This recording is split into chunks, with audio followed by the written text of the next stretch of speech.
Good morning, good morning, good morning, and welcome to Talk That Tech. The Number one tech morning show in the world. Good morning.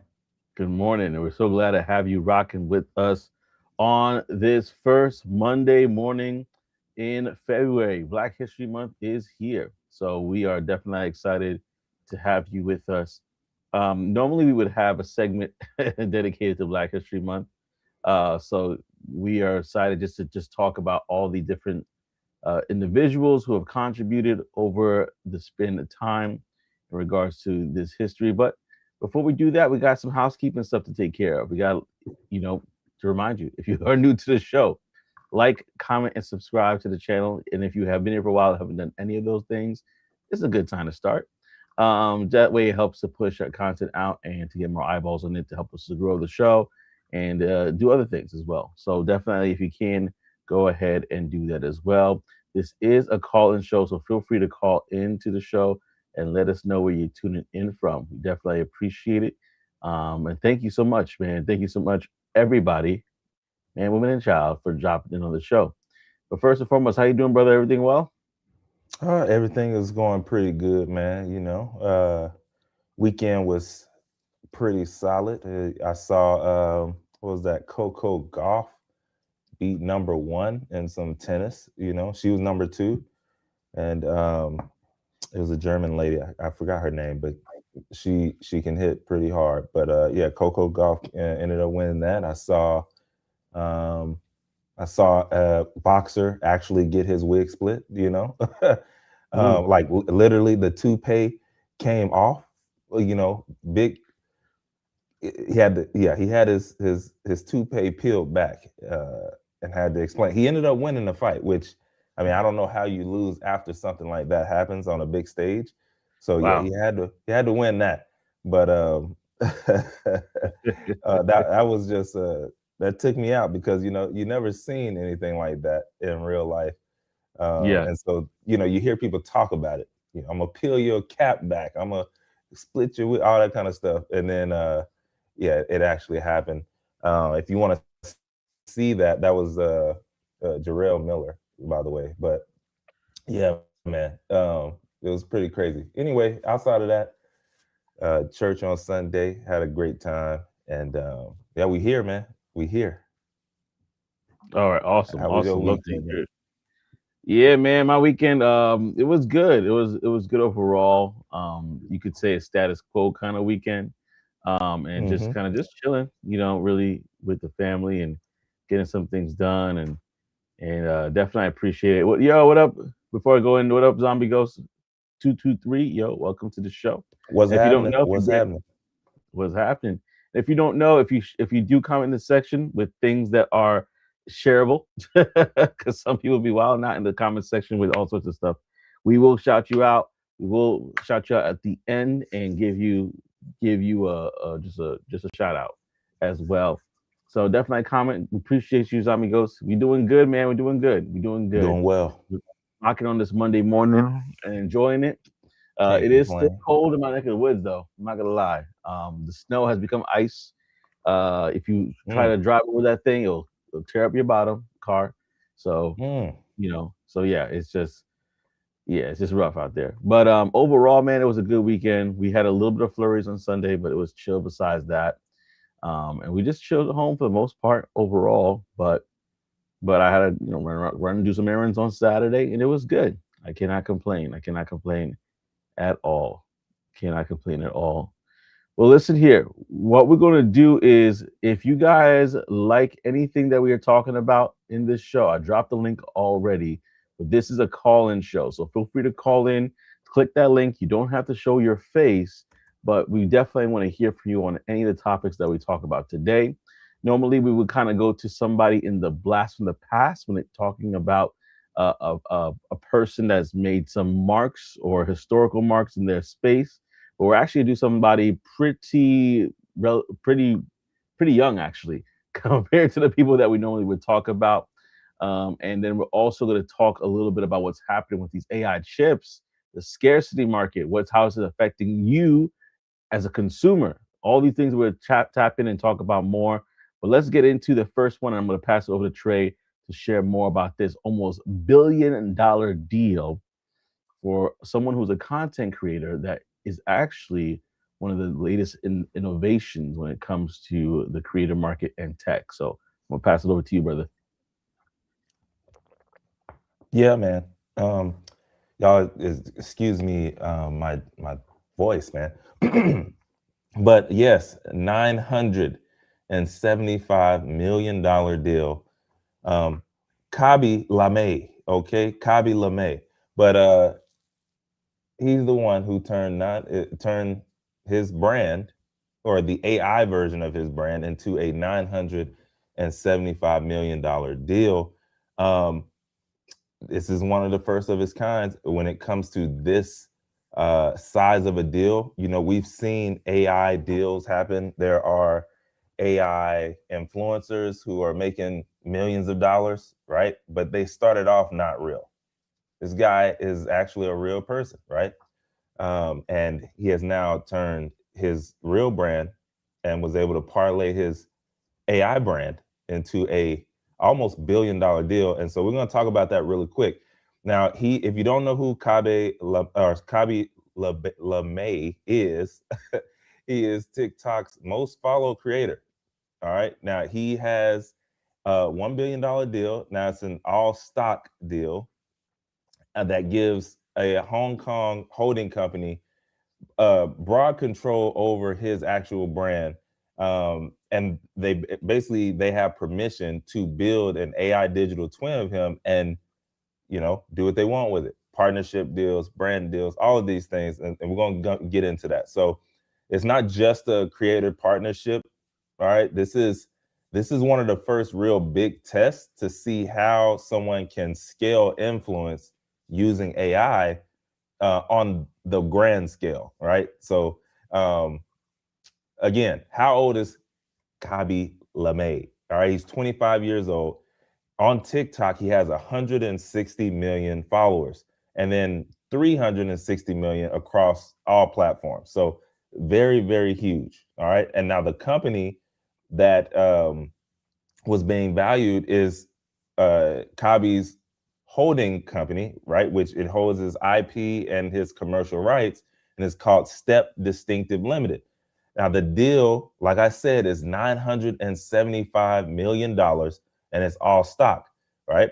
And so the partner, which is Rich Sparkle Holdings, which is a NASDAQ listed company based in Hong Kong, right? So it's something that you probably want to keep an eye on, because if this goes well, you know they're going to do it again and again and again, and that stock is going to probably do numbers. Now, here's what Rich Sparkle gets, right, in the deal. They get exclusive global rights to operate Khaby's brand. They get TikTok Shop and live stream commerce. You know they can do numbers on there, because if you don't know, over in China, live shopping is like through the roof. Like, I know y'all see it over here in the US on TikTok, but over there, like, they really do it. Okay. All you gotta do is go look up the numbers. They get it in. And then they also get brand partnerships and licensing. They have, and then lastly, they have product lines and global monetization. So they have a pretty full suite when it comes to what they can do with his brand to make that money back or more. Now, what Khaby gets to keep in this deal is major shareholder position, right? Remember, it's 100% all stock, and then long-term control of his core entity and the personal brand direction. So he's not going to let him go all the way in the deep end using his brand.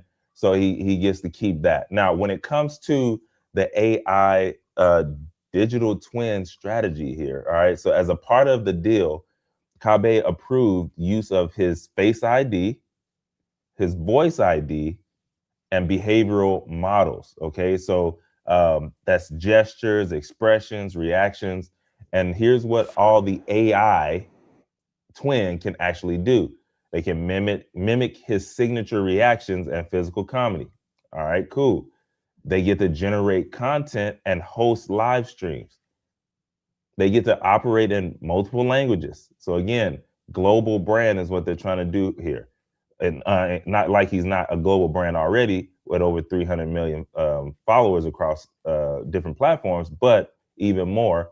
And then they get to run that across different time zones nonstop. Okay, so they're turning Khaby's persona into a 24/7 multicultural content, multilingual content and commerce engine without requiring him to actually physically be present at all, which, if you don't know, this is definitely already happening. And this is just, he's getting paid for it on a big scale really quick, or versus what some of these other people are doing. And so, y'all, if you wondering still, like, yo, why in the world is it $975 million though? All right, it's because Rich Sparkle is claiming that fully monetizing Khaby's audience, like using both the human him and the AI twin, it could generate up to $4 billion annually in sales. So every year, $4 billion is what they're saying his brand could be when it comes to e-commerce, live stream shopping, brand deals, licensing. And I mean, basically they're getting a steal. Like, hey, we can give you $1 billion deal, but we're gonna get 4 billion every year. Like that's a good return. All right. So basically, the other reason that this works for him and maybe not others is when you actually pay attention to his content. I know we have it playing right now, right? Joseph is playing it right now. When you're paying attention to his content is mostly wordless. Like he doesn't actually really say words. It's reactions, it's facial expressions, all of these things. And so you have that, and then you have the reaction-based humor, which is already global. Facial expressions aren't just in one place. And then you have the AI thing where it's going to be able to scale him with what he already does naturally. So it's pretty crazy on a bigger context, right? We already know how big the creator economy right now is at $250 billion. And it's going to be double that by 2027. It's not going anywhere. It's going to be crazy. And so, yeah, I mean, this is pretty interesting. If this works, y'all, we're going to be able to see this in other spaces, right? Like similar deals with other top creators, athletes, entertainers, and they're all going to have these holding companies, which owning the operating rights, while humans get to keep the equity and the brand authority. So again, I'd like to see where this goes, and if you want to see like what that would actually look like with what I just said, with the human getting to keep the equity and brand authority, while the other things is the operating rights, all of that. The human Khaby, what we'll see realistically from him, the major appearances at real events, creative direction, brand positioning, and then cultural relevance. And then the AI Khaby running continuous TikTok shop live streams, speaking in multiple languages, testing products and promotion, and then like handling those basic fan and customer interactions. So yeah, it's going to be pretty interesting to see what happens when it comes to fans and all of that. But yeah, I mean, ultimately, $1 billion deal done right now using AI. What do y'all think about this? Yeah, what do you think about this, man? This is a very interesting story. We kind of talked about this a little bit last week when we were talking about the movies and how the AI is kind of progressing in such a fast way that soon enough we're going to see people set up their rights and basically say, hey, just use it. And this is actually very interesting that we're actually getting to that placing right now. But the link has been dropped. If you want to call in to talk about this topic, you definitely can.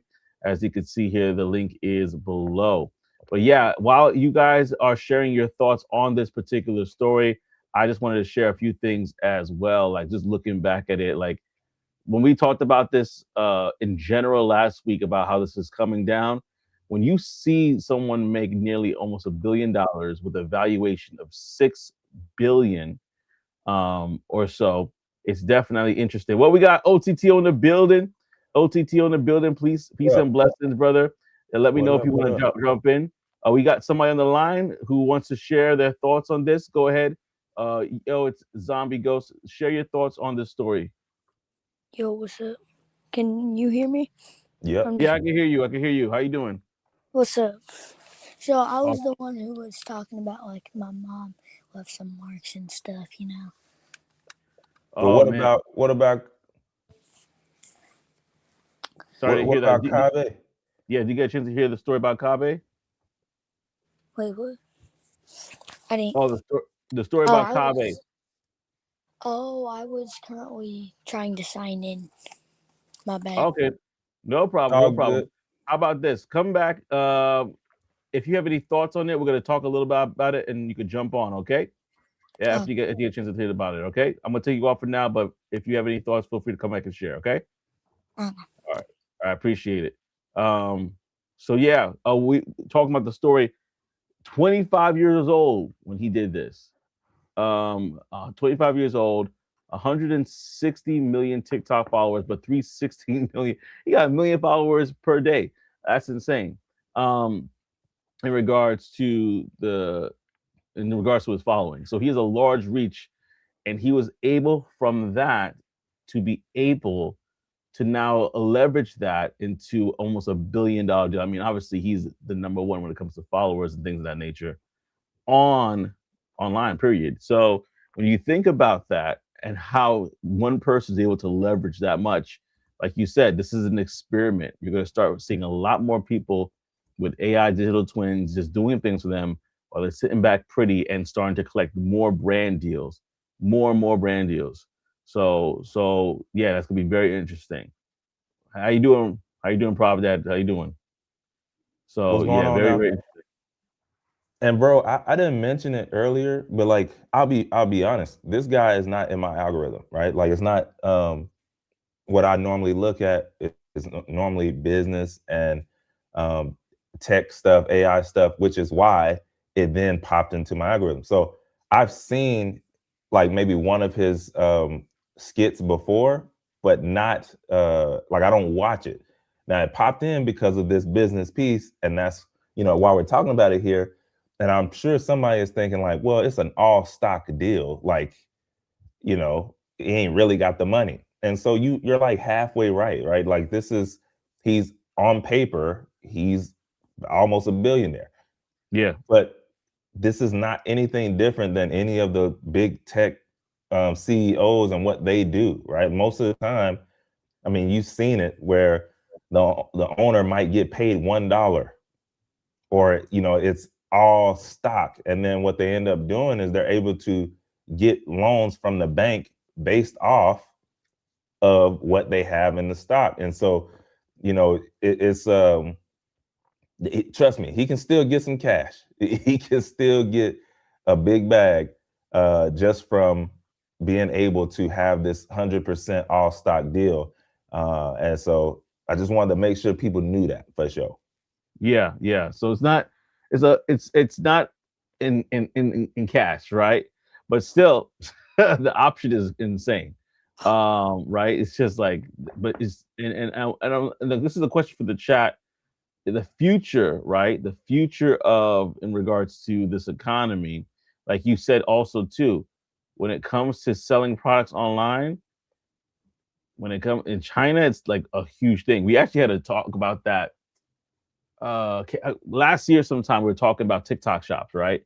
And how it's been taken over in the sense of there's actually storefronts where people are setting up multiple different booths, so they're selling the different products. And soon enough later, we were talking about how that's going to be like almost standard in a lot of ways, where they're going to have these places set up. People could come in, they could work a couple hours selling products, and that's how they're making their money. Yeah. So your local corner store. Yeah, your local corner store in the back. Exactly. But what you're saying, Trey, was like that is to the 10th power already in China. And so what they're basically looking to do, for anybody who's just catching this, they're looking to see how much can we leverage his brand in order to sell products at the end of the day. So yeah, this is very, very interesting. And it's something that I definitely would encourage everybody to keep an eye on, especially because TikTok, I think, or I think I know, they allowed everybody to be live. Remember back in the day, only certain people could be live. You had a certain amount of following and things of that nature. Not everybody could be live, and everybody could build a brand, and they could build. I mean, the way he did it was different. Ah, And let's talk about that for a second. The way how he built his brand and his content. Ozami Ghost, put in the chat if you're ready to talk about the topic. Just let me know, and then I'll bring you on. But in regards to just the way he was able to do it, like you mentioned, he's not using any words. He's Senegalese Italian, according to Google and other resources, right? But he's basically using hand motions like the modern Mr. Bean, and he's basically what that allows him to do is appeal to a wider audience, because if you're not using words, it doesn't matter what language you speak, you understand his comedy. So that's why I wanted to show it earlier if you missed it, just so you could get an idea of what his comedy or what his content looked like if you haven't seen him, right? Then and you could be able to see, okay, wow, this has a mass appeal to a wider audience. And what does that mean for us and people as content creators in general, not just you and I, Trey, but like anybody listening here? How do you want to be able to appeal to a wide audience? How can you capture that? Well, Khaby shows you right here how to do that. yeah, because the more different things you start adding in, the less you'll appeal to a larger audience, right? And one of them that you said was voice. When you think about voice, like for whatever reason, someone could be like, ugh, I don't like the way his voice sounds, or ugh, I don't like the way her voice sounds. And you don't even have the opportunity to be able to interact with that person just because of how you sound, which you can't control. So the less controls that you have there, that's the more wider that audience can get. So yeah, if you're only reacting to certain situations and there's no voice, no sound, just maybe music. Well, now if you added in music, okay, that's one more variable. But if you're adding in popular music, okay, well, it's still a broad audience. So yeah, it's pretty smart on that front for sure. Yeah, absolutely. And let us know in the chat your thoughts on this. Again, the reason why we talked about this story is because, for one, this has to do with AI, right? And what we kind of were talking about last week about the trends that are going to be happening soon. We're going to start seeing a lot more people saying, hey, the technology is getting better. I'd rather sit here pretty while you leverage my IP to be able to build stuff around me. We're going to see it more and more. Because again, AI, especially when it comes to what's happening right now with content, is progressing at a rapid rate. So Stay locked in, stay tuned in. We'd love to hear your thoughts on this. If you have any thoughts, go ahead and share it in the comment section. Again, OTTO is in the building, y'all. So give them some love. Operation Tech Take Over. Peace and blessings again, fellas. Really appreciate you.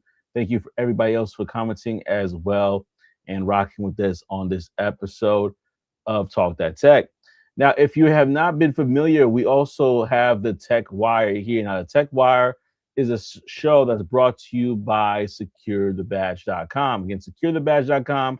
You can check it out after the show, but basically it's an ultimate guide for upcoming tech events. In fact, you don't have to go anywhere because we're going to show you how it looks right here and right now. So if you look on the screen here, you can see the February events that they have coming up. Just a few with IT Expo in Fort Lauderdale, Bay of STEM Conference, and Flourish Media Conference, as well as the Creator Summit 2026 in Atlanta, Georgia. So if you're in Miami, Florida, Baltimore, or Atlanta, you can check out these events. There's tons in March, though. The South by Southwest, BlurCon is coming up in Virginia, Inclusion and Impact, Enterprise Connect, Women of Power Summit. Tons of these different events are happening right now. And so you also have the Team Summit. You also have Tampa Bay Tech Week. Few other things that are going on there, right? And so you definitely want to check this out for yourself. But there's also a community. There's also a community that's going on there where people are. Now my voice is acting funny. There's a community out there, y'all. In regards to just people really kind of not only being a part of the community and sharing their thoughts, but they're able to sign to be speakers at certain events. they're able to get free tickets on Tuesday. So tomorrow is the day, Tuesday. So you want to definitely look into this. Go to securethebadge.com, check out the website, join the community. And it literally, even though it's a fee to join the community, it pays for itself. So let me give you an example of that. Imagine you're looking to go to one of the largest events called Afrotech, excuse me. And then you go to Afrotech, you spending what? $1,200, $1,300, maybe, Easy. easily, right? And then if you are be a part of this community, it first come first serve basis, but the community is small enough where a lot of people are getting tickets pretty much right away, and then you're able to go to that conference and not and literally have not to pay for it. So there's happening every Tuesday. They're dropping free tickets, so you definitely want to join that, be a part of the community, connect with other people. There's also networking events that they do live on Saturdays as well, where you can join with other people there, make connections, and you never know where those connections can lead. So definitely check out Secure the Badge, again, securethebadge.com for more. Now, before we move on to the next segment, OTTO got a question, had a statement here. He said, with him using his hands and facial expressions, I hope he has everything insured just like the hand and feet models. That is a great point. That is a very great point. Interesting. They don't. I did look it up. It's not known if he has or not, but like you mentioned, hand, feet models as well, but also normally they said it's typically reserved for actors, musicians, or athletes, but who knows, creators might jump in there. And then they also mentioned the company that normally does that is Lloyd's of London, and they insure almost anything, but generally for the right client and the right price. So it's possible he could break the mold for creators, man, and put them in there with all the actors, musicians, athletes, and models. But I think one that, who is that? I can't think of the people who I remember who have it, but I think Mariah Carey, stuff like that, But we'll see. As of right now, it doesn't look like he has it insured though, or has them insured. But yeah, well, we'll see. I mean, funny enough, he did do a cameo on Bad Boys Ride or Die, so maybe he does have it insured, and he did his famous in the movie. So I thought that was funny. But I definitely would. Bro, I just looked. Mariah Carey has her legs insured for $35 million, and then a separate $35 million for her voice and that was for a specific tour. So, yeah. But either way, first of all, for your legs, it's probably because, look, don't get mad at me, okay? But there's some of us whose skin does not, do well in the later years, and so how does that work? Like, is it only for a certain amount of time? Because we know them legs gonna go down. I don't know what they look like, but as you get in the later years, they're gonna go down. Is that when you cash out? How does that work? I mean, listen, if somebody has familiarity with it, I definitely would ask. But I'm assuming if it's something that you can't use your legs when your legs don't work like they used to before. All right, so it's not if they start sagging and bagging. Okay, it's like more like an amputee situation. Yeah. Okay. Yeah, I think that's more like it gets along those lines, because if you can't move, right? Like she may not be able to perform like she used to, or she loses her voice completely. She ain't moving anyway, man. Roll up on a wheelchair. She's sitting right there. She don't do moves. She doesn't do a lot more that she used to, but Operation take over laughing. He's like, oh my gosh, oh yeah, my bad, y'all. Times have changed. Times have changed for sure. Times have changed for her for sure. But you know what? It's gonna happen to us all eventually. We're gonna slow down a little bit, and things are gonna get a little interesting. How we move. Some of us it moves a lot faster, even though the age is right there. But oh man, well, no man, we definitely appreciate you guys rocking with us. Like I said earlier, thank you so much. And if you want to go ahead, like, comment, and subscribe if you have not already. It don't cost much, but we just definitely appreciate it for sure. Now we want to talk about a topic that I found very interesting, and it's going to affect a lot of people. So we already are in this place where we're dealing with tariffs. We're in this place where we're dealing with just a lot of change, inflation, so on and so forth. It's time, and I'm hearing it in the Buffalo. It's time from the boxer announcer. Oh man, well it's time. I understand that. I understand what you mean. But let's talk about this conversation here. I think it's really something that we could definitely dive into. And Apple is a good example of this. It's called an AI-driven memory squeeze. So I know OTTO, you know about this as well, but definitely wanted to just share about this. Apple is running into a problem that a lot of other people are doing it, but because they are larger, like we said, when Manga or Fang, what they used to be called, when they sneeze, everybody else catches a cold. So Apple's running into a problem. Yeah, yeah, man. Apple's running into a problem it can't design its way out of, which is memory chips are getting expensive and scarce, right? Now we know why that is. AI data centers are taking priority, so they're taking up all the chips. That's forcing Apple into a tough trade-off in iPhone when it comes to 2026 and beyond, maybe with lower margin, higher prices on or fewer units. So they got to choose which poison that they're going to take, basically. Tim Cook has even confirmed that a global memory shortage is already limiting how many iPhones Apple can produce, even though demand is strong. So the bottleneck isn't CPUs per se, it's it's DRAM or NAND memory, right? Which every iPhone needs. Suppliers are diverting capacity away from consumer memory towards AI grade memory, leaving Apple with less supply flexibility. So TD Cohen estimates that Apple's memory costs could rise 25% in the first half of 2026 alone. Let that sink in. 25%, not 10%, 25%, a quarter percent. And after a strong holiday quarter, Apple's channel inventory is already lean, meaning it's now in supply chase mode. Demand exists, but supply may not. And so, bottom line, Apple may not be able to make as many iPhones as it wants at the prices once, which is causing this memory crunch right now. So 70% of new memory output in 2026 is expected to go into AI data centers. So let me say that again. 70% of new memory output, these chips, these DRAM, the specific ones that we're talking about here, again, is DRAM and NAND memory. They're going into AI data centers because they need it. The infrastructure needs it, right? Memory makers like Samsung, SK Hynix, and Micron are prioritizing HBM, which is high bandwidth memory for AI accelerators. One HBM wafer can displace two or more traditional DRAM wafers, shrinking the total supply for consumer devices.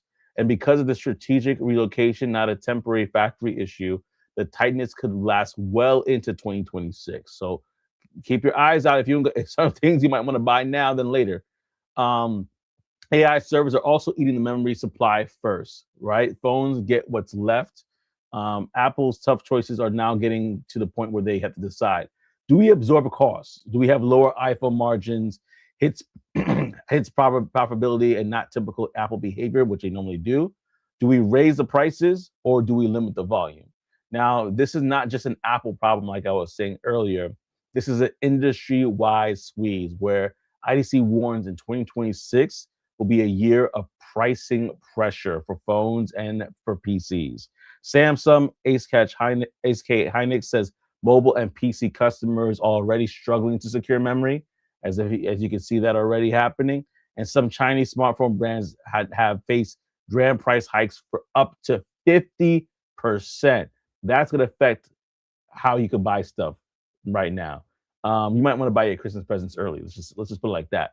And that are sitting on about 2 months or less of inventory and have to cut shipment targets or pause orders altogether.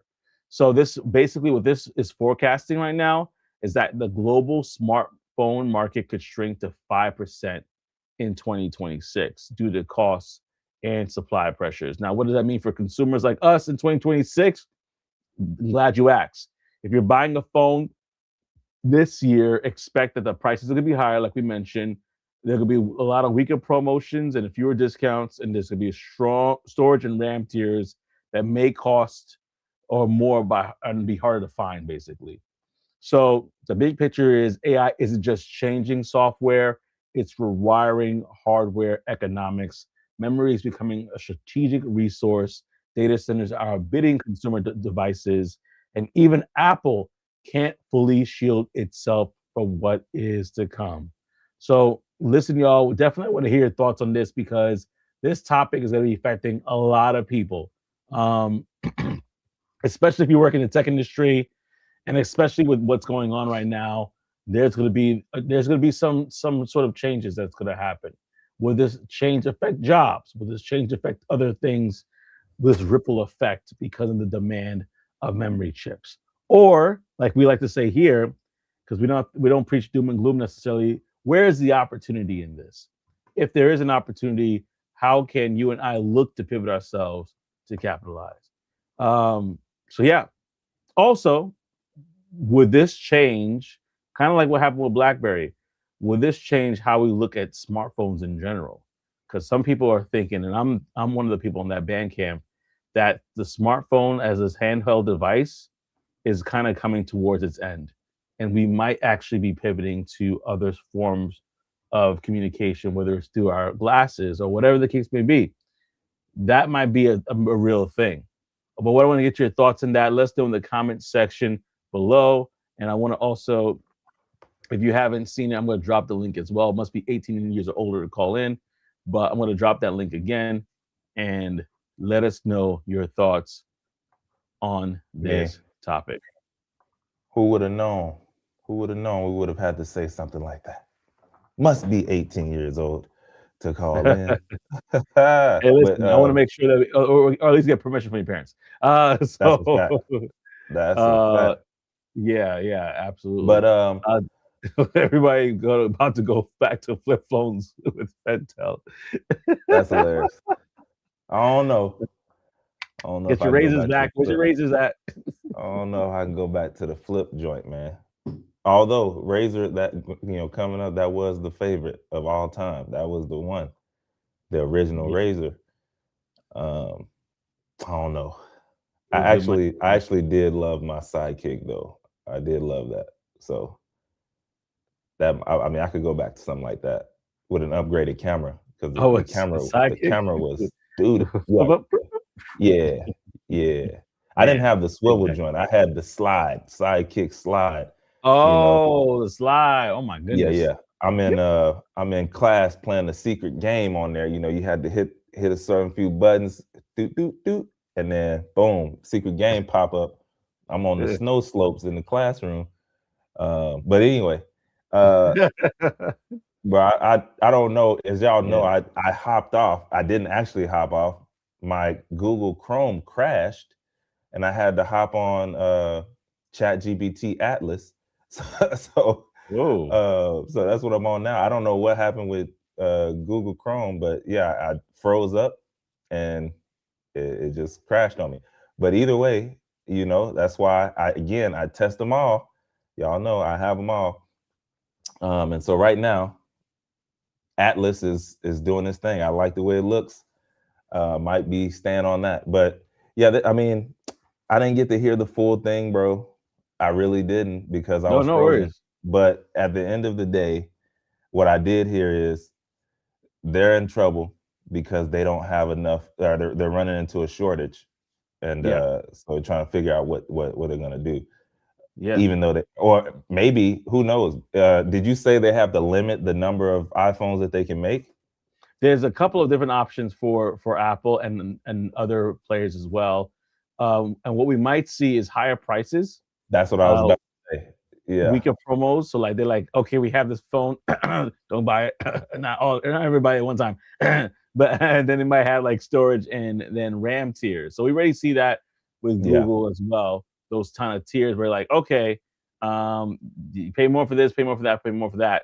We're probably gonna see a lot more of it. It's gonna get a lot more stringent because of the shortages, because everything's going to these data centers. OTTO in the building. Good morning. Morning. Peace and blessings, my brother. How y'all doing? Good. Peace and blessings. Hey Trey, I'll go back to the sidekick now. T-Mobile might Yeah. actually get me back if they. Hey, Yeah, that's I'll what I go back to said. the sidekick, brother. I'm Hey, trying to tell I you. was on T-Mobile when my parents, they was on Verizon all their life, and Yeah. they was like, yo, if you want another phone, you're gonna have to pay for it yourself. And I'm like, well, I'm going to T-Mobile because they the Right. cheapest. I ain't know. He Facts. said, I'm I'm in high here. Facts. school. I want a new phone, man. I'm using my whole check just to get the sidekick. Hey, but when I popped up at the school, I already Everybody's like, know. "Oh, you got it." I hey, already know. but Plus, I know you was fly. You hey, know how man, Trey do it. You know hey, Trey came man. through fly. I don't know what you're talking about. All I know is at the end of the year, they was like, "Hey, we want to give best dressed too." No, I'm joking. Right. I mean, I did get it, but I appreciate you, my boy. Appreciate you. Yeah, you already know. But Joe, though, to what you was talking about earlier, Joe, I think that might affect the glasses and stuff because you got to think the RAMs and stuff is also inside the glasses too. Oh Now it may yeah, not be as much, but it's going to drive the prices of the glasses up too. So any kind of smart device, I mean, that's going to go into everything from your Nest thermostats to you name it, anything that's a smart device. Yeah, Your Amazon homes, everything is going to go up. go up because you're taking away from the market and everybody's on this AI boom. So nobody's gonna say, you know what, maybe we should keep in the regular market too and keep a share in that too. Now, if things start to calm down, everybody's probably gonna wish they did kind of keep their market leader in that or some form of it. But right Yeah, now, nobody cares about that. Everybody's just worried about AI. So they're all going to push for that. So that's going to drive the price for everything up. Unfortunately for us right now. yeah. No, yeah, that sounds spot on, bro. Sounds spot on. Because agreed. you don't think about it until you sit back and think about it. Yeah, it's in almost everything, or Yep. it is in everything. So um, the winners will probably be the ones who can stay in a good, healthy medium. Like, yo, this is quality, but also a healthy price range. Exactly.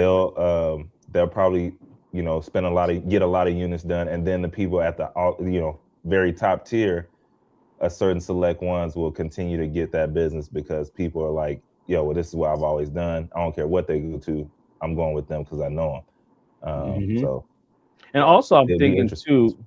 Yeah, and I'm gonna pass it right back to you to OTTO.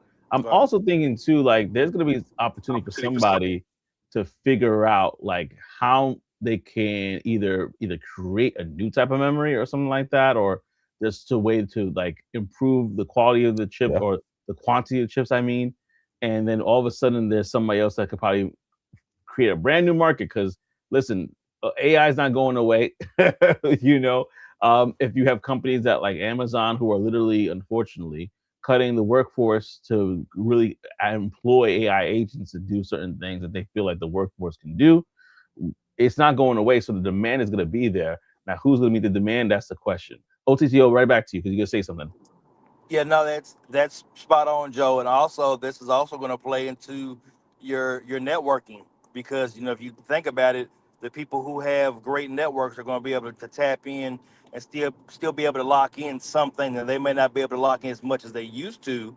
But those people who've developed those great relationships over years are still going to have access to some chips and some memory. You know what I mean? Where others who are brand new trying to come in or trying to reach out, they don't have those relationships. They're not going to be high priority on getting chips. They're going to have to have wait times and things like that. And I also agree with you on what you said with that, Joe, about somebody stepping up and creating something new or taking old technology and be able to revamp it. But that's something that is also a great idea. But those companies like Amazon, they're going to feel that pinch too because yeah, they're getting rid of all these workers and using these robots and AI for everything. Well, that's fine and dandy. But if you're using everything on your cloud platform and building these data centers, you got to remember your robots are going to take some of that stuff too. How else they're going to operate? So that means price is going to go up for that too. So the price of building these robots and these humanoids to do this work is also going to go up, because then you have to decide, where's the money going to go? Is it going to go into the chip for the cloud, or is it going to go into our humanoids and our robots? So that they're going to feel that pinch too. It's not just going to be us.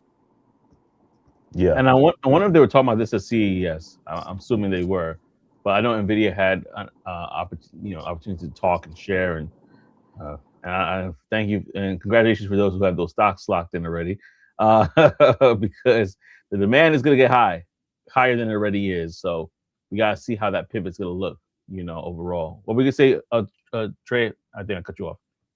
No, you didn't. I was agreeing and what he was saying, but the other side is, that I really do like what you said about it possibly making someone else, pop up with, hey, here's a different type, or here's something else that is very comfortable, because, in the spirit of Black history, great things normally come out of constraint and forcing you to think a little bit different or a little outside of the box. That's where innovative things come in, right? And stuff like that. So it's possible that someone will come up with a way. They're in the lab right now, creating and figuring it out. And then it's going to be right on time. You better talk ed tech, Troy. Hey, man. It happens. Yeah, man. No, definitely appreciate, man, like as always, for you jumping on. And maybe there's somebody out there who is already doing it, and we just don't know. And we just gotta keep our eyes on the eyes peeled out, looking for that. And if we find out, we'll definitely let you know, and share that conversation with you for sure. So, because we also, I don't know if we talked about quantum chips yet here, but there's also different things that are percolating. So we'll see about that for sure. OTTO, brother, let me know if you have anything else you want to share or talk about, and we definitely want to hear from you. Yeah, just two quick things. One, yes, sir. Kind of like what you said earlier, about the revamp and kind of what we touched on. I mean, look at China with like DeepSeek. You know what I mean? Like they use the old chips from NVIDIA to kind of go through and kind of do their thing.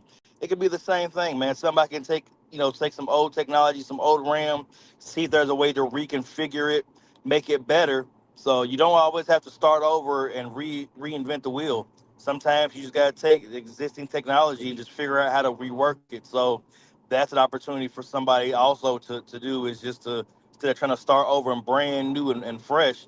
So if there's a way you can take that old RAM you have and revamp it. And then also, what I was going to say is what you initially said. If this is something you're thinking about doing and you're thinking about making a switch with all this rush going on, I know it's not the sexiest thing that everybody talks about, but with these data centers, you might want to look into networking, because with everything popping up, these centers popping up, you're probably going to be safe for a while as far as job wise. If you're thinking about making a transition over to tech and you can't figure out anything else you want to do, or you don't think anything suits you, you might want to look at networking, because you're probably going to have a job for a while, because as long as these data centers are popping up, they're going to need people to put this stuff in place. They can't just drop it in and just start running and gunning. They're going to need help put these things in, and you can probably name your price and get you a nice little bag, before the data center rush is over with. It's probably not going to be over with for a while. Not at the rate we're going and improving AI and the way AI is improving, we're going to need more and more centers put up. So if you're thinking about switching, you might want to look into it. 100. That's on point. Especially what we've been preaching about. Just the what was a $500 billion deal for data centers, I think, with one of the and they were coming together, the big boys. I believe that's what it was. And that, so when you see money like that is being spent, if you just took like a 0.00001% of that, let's say as a network marketer, let's even go beyond any tech related stuff, plumbing, HVAC, you know what I mean? I heard, like, I think you were talking about it, where there was somebody that who was like, man, I wish I could get in there, because some of the big guys are getting those contracts, versus the mom and pops. But still, like, going back to also what OTTO said, it's who you know. So if you're building your network, if you're be able to build your skill set and your network at the same time, and now you're sharing what you're working on and what you're doing, and say, hey, you know what, I might know somebody who actually could use your expertise. And all of a sudden, you're positioning yourself to actually do something pretty dope within the AI data center space. Again, a booming industry. Like they're bringing back nuclear power for it. Like it's pretty insane what's going on there, right? Like Yeah. like think about it. Think about it for yourself, for sure. No, that's a fact. Yeah, absolutely, man. OTTO, appreciate you, man. Any last words before you hop, or you can stay on? It's up to you. Nah, I just appreciate you brothers coming in, you know what I'm saying, every Monday morning and doing this, man, and giving back to the people, man. So, nah, salute to you guys. Appreciate everything you all do. Ralph, my dog, also, man, Mhm. just a great bunch of fellas, man, really trying to put our people up on game, man. And I'm grateful to call you all my friends and to be a part of this movement that you guys are creating. So, people listen. These brothers are trying to give you out a game. If nothing else, man, just go back and watch these episodes. You're gonna learn something. Just open your ears, keep, you know what I'm saying, open your eyes. You learn more when you talk less. Oh, appreciate you, man. Appreciate you, bro. I'll say it Appreciate that. myself. We're just trying to lead the thirsty to the brook and get some water. But I appreciate that absolutely, as always. Thank you so much again for rocking with us, and everybody on this episode of Talk That Tech. We appreciate you. Like I said before, if you have not done it already, what would really help us out if you go ahead, like, comment, and subscribe to the channel, as it will help us to push the message forward. So you can go ahead and do that for yourself. And I'm gonna even put in the chat too, if you want to go ahead and check out securethebadge.com if you want to join the not only join find out about tech events, but join the community, be able to get up on game when it comes to speaking at events, as well as being able to go ahead and get free tickets. Free ticket Tuesdays tomorrow. So definitely lock in there and find out more about how you can get your free tickets. We're gonna wrap up the show with our brown box special, y'all. The brown box special is here, and if you're not familiar with it, it's basically when we talk about any particular stories where somebody has to laugh, cry, or or just even laugh again about being laid off, fired, or unfortunately quitting their jobs, right? So we're gonna have stories about that. And this is a credit to Reddit right here. This person said our software company of 130 employees got bought by a much larger IT company, around 13,000 employees. So literally 100% more. We got rolled into one of their enterprise level software platform groups. I had a 1-year contract where they couldn't fire me, but I couldn't quit. The first assigning, that was tough, right? They first assigned me to the division office. I'm in sales and live nowhere near their offices. All remote conversations. After a few months, they decided I should be working at the regional office. Same building, different floor. Took a month for the paperwork to go through. The regional manager subsequently decided I fit better at the internet division. Another month to move me. During this whole time, I started my own IT support company. I've got their laptop on my desk right next to my gear. On day 366, I get the call informing me that sadly I am not a fit, but they'll be sending me the sizable severance check and 6 months insurance coverage pre the buyout agreement. So they was waiting for that contract to be done. Oh yeah. Took the money and didn't look back. Ran my own company for 17 years until we sold it to a competitor. Look at that. So 17. So listen, sometimes you gotta play the waiting game. Yeah. Yeah. Play the waiting game. When you can look far enough down the line, and okay, look, either way, because then it becomes a thing where, all right, I'll ride this ship until either they go ahead and do what they did, or if they're like start acting up, all right, hey, look, I'm out. You And I know, love but ultimately yeah. he was able to build that on alongside. Yeah, I'm gonna piggyback. I don't emphasize what you just said. He said during the whole time I started my own IT support company because he knew his contract would be up in a year. He Yeah. didn't know. I don't know if he knew that they would like fire him the next day after it, but No, probably not. but he knew that would be up in a year, and so he decided to really kind of say, you know, I'm gonna hedge my bets, and I'm gonna wait this thing out. And man, a sizable severance check is. He's like, now I can put that back in my business, and or I can at least keep me afloat while I build my business. And 100. for running to 17 years, that's inspiring. That's inspiring for anybody who could say, man, if I see the writing on the wall, maybe it's a pip, maybe it's whatever. If I can see the writing on the wall and I can pivot and try to build something alongside my business, which is your number one investor, as people say, then I could have something really good come out of it. So this is a great example of that. Oh, we got Reese in the building. Good morning. Hey. Oh, I'm late and I missed most of the show. No worries. That's what we got the replays for. So you're all good. We You're all good. appreciate you though. Appreciate you. Yeah, man. You about to say something before No, I Reese. wasn't. I wasn't. Oh, you know? Oh, okay. I Nah. thought I heard something. I'll be hearing stuff. What's going on? Maybe the walls are too thin. Lord, it ain't me. Oh man. Well, listen, y'all. We definitely appreciate you for rocking with us on this episode of Talk That Tech. We definitely have had a great conversation, and we're gonna dive into some more next week, God willing, if we're still here and breathing, right? But yeah, absolutely, man. I want to say thank you all so much for rocking with us. Again, this is on Talk That Tech, the number one tech morning show in the world. We'll see y'all next week, baby. Yeah, peace and elbow grease.